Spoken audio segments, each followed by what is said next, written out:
दुनिया की चौथी सबसे बड़ी इकनॉमी में लग्जरी विलास की बिक्री और बढ़ती अमीरों की आबादी हमेशा खबरों में रहती है। एक लोअर मिडिल इनकम कंट्री में दुनिया की तीसरी सबसे बड़ी बिलियनियर आबादी का होना देश की इनइक्वलिटी को साफ दिखाता है। हालांकि देश के कंजम्पशन और टैक्स कलेक्शन में इन अमीरों का योगदान काफी ज्यादा है, लेकिन देश की इस बड़ी एसेट को पिछले कुछ सालों में एक बड़ा डेंट लगा है। हाल ही में लोकसभा में एक सवाल के जवाब में सरकार की ओर से बताया गया कि साल 2024 में 2 लाख से ज़्यादा इंडियंस ने इंडियन सिटीजनशिप को छोड़ा है। इनमें से 4300 HNI यानी हाई नेटवर्थ वाले इंडिविजुअल से।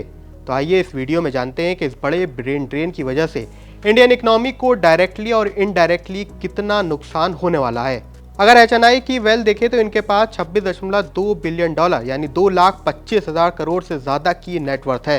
ये सीधे रूप से भारत से बाहर चली जाएगी, लेकिन इसको समझना इतना आसान नहीं है। सबसे पहले तो इंडियन सिटीजनशिप जो लोग छोड़ रहे हैं वो सभी स्किल प्रोफेशनल और स्टूडेंट हैं, जिनकी human cost in terms of money काफ़ी ज़्यादा है। कुछ एस्टिमेट्स के मुताबिक स्किल प्रोफेशनल के भारत छोड़ने से इंडिया की GDP को हर साल $160 बिलियन यानी करीब 13.75 लाख करोड़ का नुकसान पहुँचता है।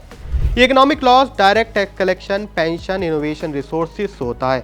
इसे समझने के लिए आप इंडियंस की US और यूरोप में इकोनॉमिक ताकत को एनालाइज कर सकते हैं। US में इंडियंस के द्वारा 90 से ज़्यादा स्टार्टअप यूनिकॉर्न बने हैं।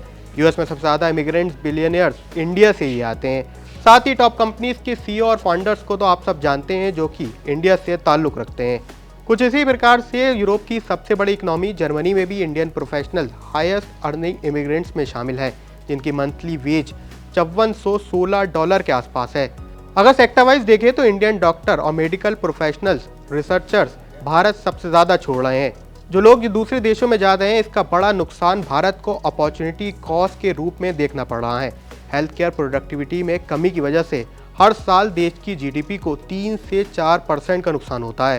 साथ ही देश में हेल्थ केयर शॉर्टेज की वजह से भी हर साल 72,560 करोड़ की सैलरी और पोटेंशियल इकोनॉमिक एक्टिविटीज़ जनरेट होने से बचती हैं, जिसका सीधा नुकसान इंडिया की हेल्थ पर पड़ता है। अब लोग आखिर किस वजह से देश छोड़ रहे हैं, तो इसमें सबसे बड़ी वजह है टैक्स बर्डन, लिमिटेड अपॉर्चुनिटी और एस्पिरेशन सबसे अहम है। वहीं देश में इफेक्टिव डायरेक्ट और इनडायरेक्ट टैक्स बर्डन दुनिया में सबसे ज़्यादा है। इसके साथ ही क्रिप्टो जैसी न्यू एज करेंसीज पर रेगुलेशन लगाने से भी अल्ट्रा रिच लगातार देश छोड़ रहे हैं। हालांकि सरकार वैभव समिट जैसे इनिशिएटिव्स की वजह से इमिग्रेंट्स को रोक भी रही है। आपको हमारी जानकारी कैसे लगा, हमें कमेंट सेक्शन में ज़रूर बताएं।